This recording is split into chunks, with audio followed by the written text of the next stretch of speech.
Ben Holloway didn't even speak when it happened. He just placed the plate down, smiled at the man with the trembling hands, and went back behind the counter like it was any other shift. The cafe was half empty, the kind of sleepy late quiet where no one expects a rupture in reality, and still, something cracked. I was sitting by the window, pretending to read, but watching. I saw the way the waitress looked at Ben like she already knew what was about to cost her everything. Her name tag read Allison, and there was this flicker in her expression, not kindness, not piteous, something heavier, like she was remembering a promise made in a place she never talks about. She set down a bowl of stew in front of the man in uniform, nodded once, and walked away. And 5 minutes later, the manager came out, red-faced, muttering about policy violations, and fired her on the spot. No one raised their voice, no one defended her. And then this is the part I can't explain. Ben just stood up and whispered one word in her ear. She froze, not scared, shattered. I don't know what the word was. No one else seemed to hear it, but her eyes welled up, and she whispered back, "I thought they buried that." Then she grabbed her coat, didn't look back, and disappeared into the August wind.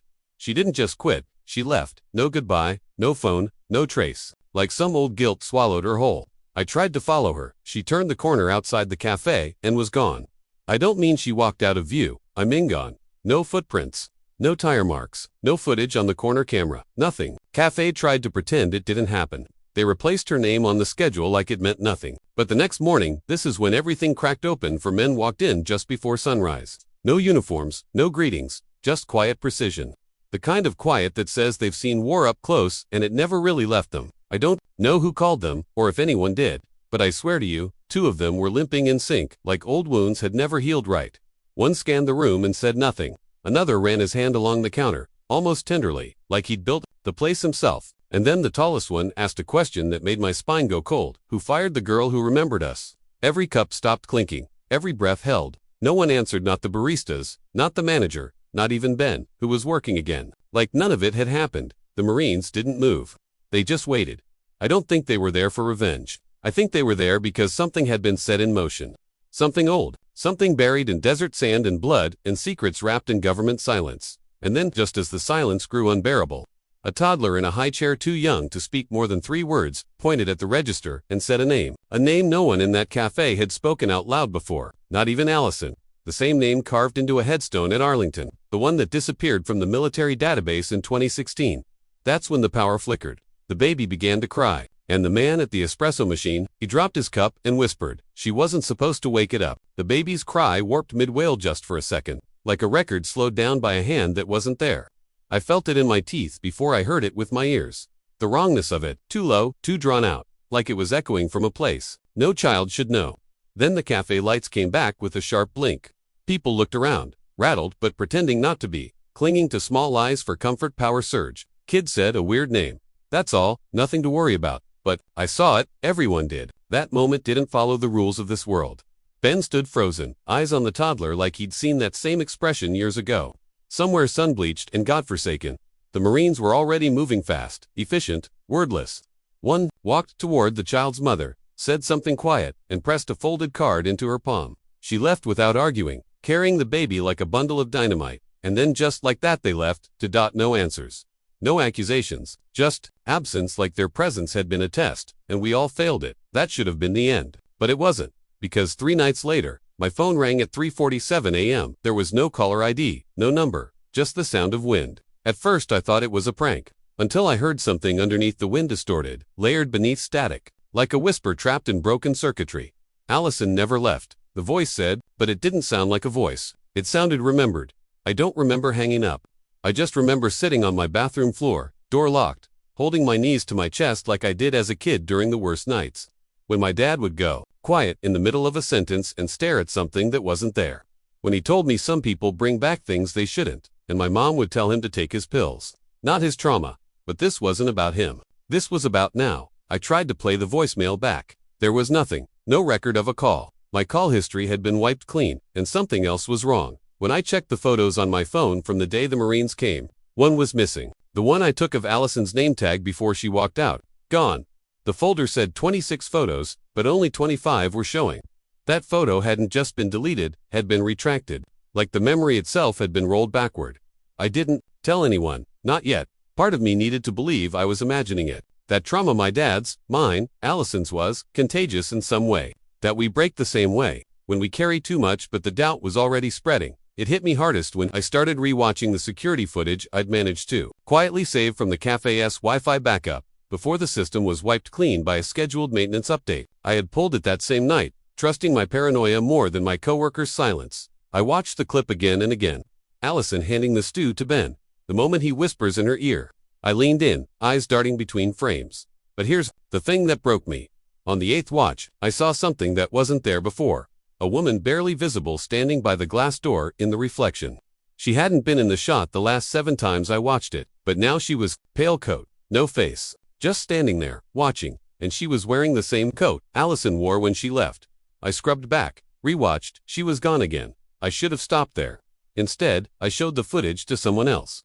Someone I'd been avoiding. For a long time, his name was Clay. I'd known him since college. Studied psych together before he dropped out to go off the grid, which in his case meant a trailer in the desert, filled with screens, audio equipment, and conspiracy forums, taped to the walls like holy scripture. Clay wasn't trustworthy. He wasn't even stable, but he was good at spotting what didn't belong. I sent him the file anonymously, didn't tell him who I was, just titled it Unexplained Reflection _04. He called me 2 hours later. I don't know what the hell you're playing with, he said, voice sharp, but that video's glitched. Not like corrupted, like tampered with. You get that? I asked him what he meant. There's a layer beneath the video signal. Like someone embedded a second frame sequence only visible on certain frame intervals, like a subliminal reel, old McUltra stuff. That's Cold War era tech. Not something a cafe should be running on their Nets cam. I didn't tell him where I got it. I just asked him what the frame said. He paused, then said, it's a date. Scrawled into the bottom corner of one of the buried frames. What date? August 14th, 2025. That was 5 days away. Clay said he was coming to me. He wanted to talk in person. Said he didn't trust digital lines. He never showed. You think you know what this story is? You don't, and you're already in it. Instead, a package arrived at my apartment the next morning. No return address. Just a flash drive and a handwritten note that said, don't look at it for too long, it moves. The file was audio.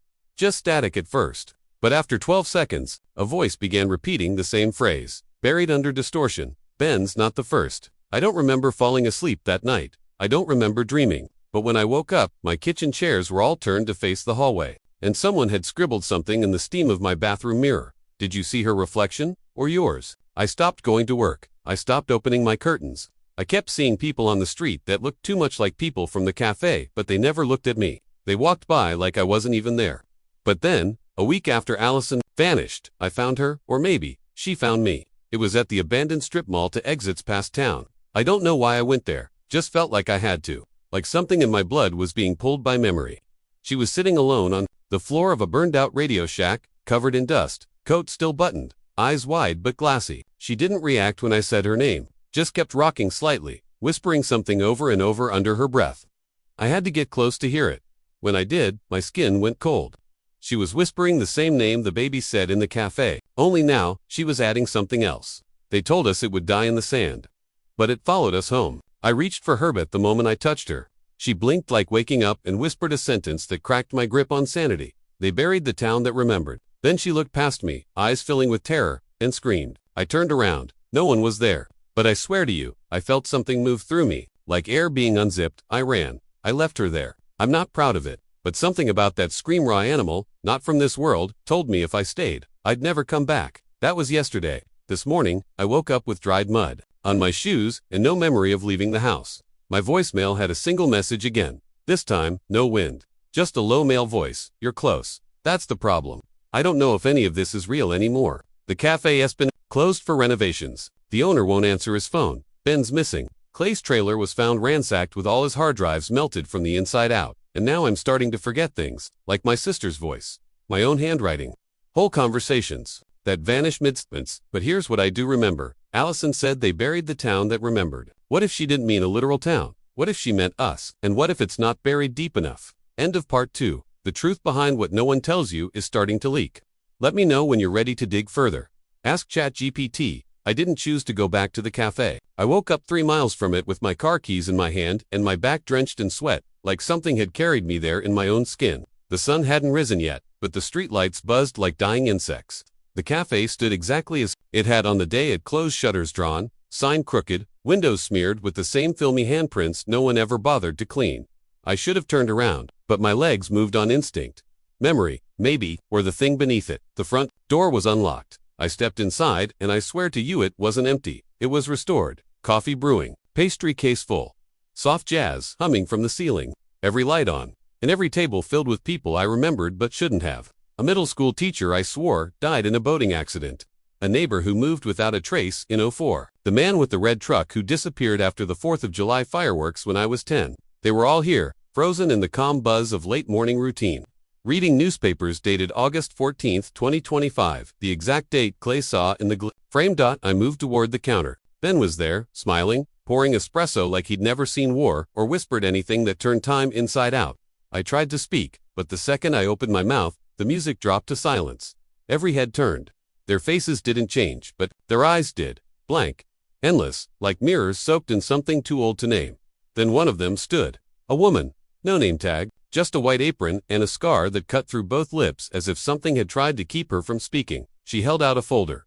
Thin, yellowed, government issue. I took it, hands shaking. Inside was a single page. Black ink, block font. Top, secret. Project Waterglass Operational Protocol for Cognitive Redirection and Subliminal Trauma Containment. Date initiated. August 14, 2003, my birthday. The document detailed what sounded like a behavioral conditioning experiment. Subjects exposed to civilian environments, post-deployment under controlled suggestion environments, suppressed content triggers, implanted using visual static, scent dissociation, and language echo loops, false narrative memory engrams embedded during REM interruption. Then the list. Subject, ID 001 BEN. Subject, ID 002 Allison. Subject, ID 003, redacted. And beneath that, control witness, ID 004, my full name. Status, unawakened. That moment cracked something open in me, because I remembered something I hadn't let myself in 2 decades. I was 7. Summer was ending. My dad took me to a fireworks show by the lake. I remember eating popcorn. I remember him leaving to get hot dogs, and I remember looking up into the woods and seeing a woman coat button face wrong off, like it was trying to imitate human expression but hadn't quite practiced enough. She held up a finger to her lips, not to shush me, to signal silence before I even spoke. And then like film, melting mid-rilva, memory cuts. I woke up 3 days later, in a hospital. 4, in my arm, my mother beside me crying. They told me I wandered off, fell, hit my head, but she never explained why she started sleeping with the hallway light on after that, or why she never let me go near lakes again. That memory slammed back in full color as I stood in the cafe, folder trembling in my hands. They had planned this. I was never just a witness. I was the test. And for a flicker of time, I thought that was the truth, that I had uncovered the hidden machinery, that the mystery was over. But then something broke that illusion. A bell on the door rang, and I turned to see myself walk in. Not exactly me, thinner, wearing clothes I hadn't owned yet, eyes dead from something that hadn't happened. I walked past me like I wasn't there, sat at the corner table, opened a journal, began writing furiously. I ran to him, grabbed his arm, everything in the cafe shattered. Like glass catching sound it wasn't built for. The room flickered, the people vanished. The walls collapsed into static, and the world went black. When I opened my eyes, I was back in my apartment, or something shaped like it. The lights buzzed, the wrong pitch. The air smelled like burnt sugar and copper. Every window showed the same scene, the cafe at dusk. Even though it was now well past midnight, I turned on the TV. Static, turned on the radio. One station, looping. Do not trust the first resolution. That is where they wait. I finally opened my laptop, desperate for some anchor to pull me back, but my email was gone. Every message, every folder vanished, except one, sent from an address I didn't recognize, deadline shadow@usa.net. Subject, you're not crazy, they lied to you. No body, just a video attachment.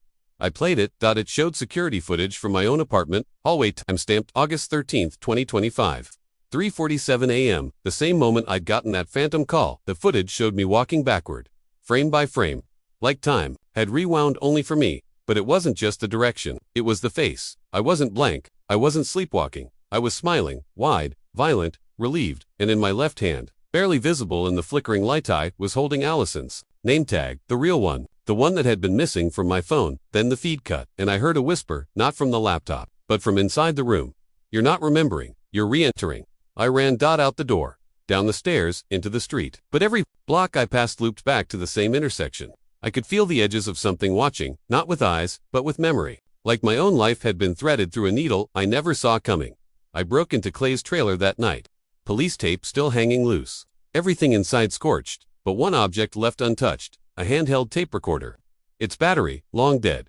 But when I picked it up, Pitt clicked on no power. No explanation. Just this. The first time they erased you, you begged to forget. Don't make the same mistake again. Then silence. I sat there, in that heat-charred silence, trying to piece together what could still be trusted. But it didn't matter anymore, because I finally understood this wasn't about the waitress, or the Marines, or me. This was about something that learns you over time, that catalogs your guilt, that shapes your memories until you doubt what was ever real, and the more you chase it, the more you activate it. It's not watching from the outside, it's recording from the outside, it's recording from the inside, and it doesn't want to be solved, it wants to be lived again. One detail unraveled everything. I went back to that glitched video Clay analyzed, the one from the cafe. I paused on the reflection, zoomed in, and for the first time, I saw the woman's face. It wasn't Allison, it wasn't me, it was my mother, but younger, wearing the same coat as the woman in the woods that night by the lake, and her eyes were wide open like she'd just seen me for the first time, only I never remembered bringing her to the cafe, until now. Now I remember everything, or I think I do, and that's the most dangerous part, because what? It started with the envelopes, not sent through the mail, not left at the door, appearing folded perfectly. No creases, no fingerprints. Always found in strange places, wedged behind books I hadn't touched in years, slipped between the pages of my old yearbook, tucked under the lining of a kitchen drawer I swore I'd never opened. All the same size, all blank, except for a symbol drawn in black ink on the front, a circle, split into thirds, but not evenly, like someone tried to measure memory instead of space. Inside, each envelope held a single sheet of paper. The first just said, "We've been watching, you're not the first." The second was worse. It held a photo, grainy, almost burned looking, of me standing in the cafe 2 days before it reopened. Except I hadn't been there. I remember where I was, in my apartment, reading the police report again, trying to understand why Allison had been written off as a missing person without any public record. But in the photo, I was there. Same clothes, same posture, same half-tilted head, like I was listening to someone, only no one else was in the frame. That's when I realized I wasn't alone in this story. They'd been watching me watching them. Third envelope was a list. No names, just locations and dates. Redwood Shelter -11.21.2006. Cedar Hill Church Basement, the 3rd of February 1999. Camp Finspos, August 14, 2003, Room 306. St. Mary's Trauma Ward, the 1st of July 2012, Backlot E. Hudson Studios, the 4th of March 2018. The last date had a small star next to it. That night, I got an email from a burner address. Witnesses-in-waiting at safehaven.cc. No subject, no message, just an attachment, labeled Follow Their Shadow.mp4. It was footage, black and white. Security grade, a hospital room. Room 36. Timestamped July 1st, 2012. I saw a boy strapped to the bed, crying, monitors spiking, nurses holding him down. A figure in the corner, face hidden by shadows, whispering something over and over again. The audio was corrupted, glitched beyond recovery. But in one moment, just before the lights flickered, the child stopped crying, turned directly to the camera, and mouthed something clear. "They're waking up again." That child was me, but I've never been hospitalized. Not that I remember, not that they'd let me. From that moment, I started seeing the symbols everywhere. In condensation, on windows, in graffiti near the edge of town, in television static that flared for a single frame between commercials. Always that broken circle. But now, people were responding to it, not openly. Quietly, like it meant more to them than it did to me. One man at the gas station traced it into the dust on his windshield when he saw me watching. Another woman dropped her grocery bag when the radio cut out and hissed a single phrase. "It's happening again." They weren't random. They were witnesses, people like me. People who had seen the cracks, heard the noise behind reality. They were watching the story unfold and choosing not to act. Or maybe not allowed to act. Like something was waiting for the right pattern to complete. Like it needed all the players to fall into place before it could begin. And it wasn't just them, that it was dreams. Shared ones. I kept waking up in places I'd never been, but with others. Faces blurred in sleep. All of us sitting in the same room. A square white chamber with no doors. Just mirrors on every wall. We never spoke. Just stared at our own reflections until the mirrors rippled like water, and one of the faces didn't match. That's when we'd all wake up at once, screaming. One morning, I awoke with my hand clenched around a crumpled paper that hadn't been there before. A drawing. It showed the cafe, but underground beneath the foundation, an entire chamber beneath. The floorboards, filled with symbols, surveillance monitors, files with our names. And in the center, a chair bolted to the floor. Above it, a camera suspended from wires shaped like veins. Written in the corner of the page in faint pencil, "Room, a final playback pending." That same day, I found the third observer. He was waiting on the bench outside my apartment, drinking from a thermos, staring at the sky like he hadn't slept in years. His name, or the one he gave, was Patrick Hale. Said it like he was testing the sound of it on my ears, waiting to see if I'd flinch. I used to be the first one, he said. I asked him what that meant. I was the first to remember fully. They let me, to see what would happen. It didn't go well. He handed me a notebook, thick, covered in tape. Pages filled with a jagged scrawl like each word fought against his hand. Every entry ended the same way. They were never trying to hide, they were trying to be remembered wrong. He said he'd been following me not to spy, but to verify. He wasn't sure if I was real, if this version of me had gone through it already, or if I was still in the loop phase. He called it the hollow pattern, a string of events repeating with slight variations, like echoes that start to deform with each bounce. Each version of you remembers more, he said, but only up to the false resolution. After that, most disappear. I asked what he meant by disappear. He stared at me for a long time and finally whispered, "You've met them. You just don't remember losing them." He told me to look at the story again, not the details, but the spaces in between. Why does no one mention the train that passed during the scream? He said, why did your phone ring at exactly 3:47? 3 times, not once. Then he leaned in, and what he said next sank like ice through my spine. The names you remember, Ben, Allison, Clay, they were placeholders, they were never real names. That's why your memories don't hold when you test them. He handed me a flash drive and said it only works once, then he vanished. I don't mean metaphorically. He stood up, turned the corner, and never came out the other side. I ran after him. The alley was empty. The traffic cam above was crushed like someone had stepped on it from inside. That night, I opened the flash drive. It auto-launched a video. Grainy. Time-stamped August 14, 2003. Camp Fence. The same day as one of the locations from the list.